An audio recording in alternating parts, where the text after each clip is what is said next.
Oxidative lifting, this is a very unique type of lifting where we are really turning lifting, which is usually a strength-oriented method, into an aerobic method.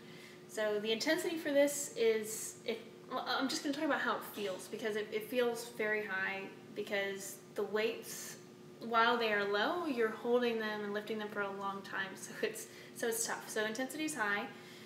Duration is low relative to other aerobic methods, but for lifting, it's also high.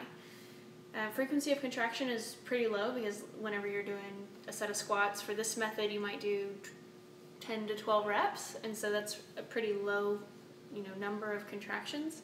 And then rest times are also low because we want it to be aerobic, so they'll be 30 to 60 seconds, which for lifting is a really low amount of rest. So just returning up to duration, one of the things that's really unique about oxidative lifting is you're driving your lifts based on tempo. So one of the tempos that you might use would be 2-0-2.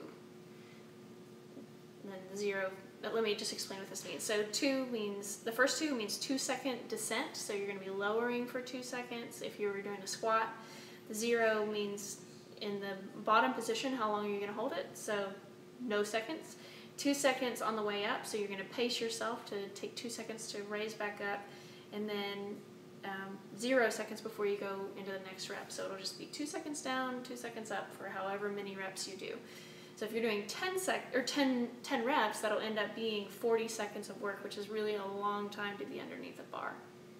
So one of the adaptations that is caused by this is increased slow twitch fiber size, so slow twitch fiber hypertrophy, which is a unique adaptation that's not typically caused by aerobic methods, but because the weight is higher, this will cause it. And then with that increased size, there's also increased oxygen utilization, so these continue to become better at using oxygen for fuel, and that's what this method is about.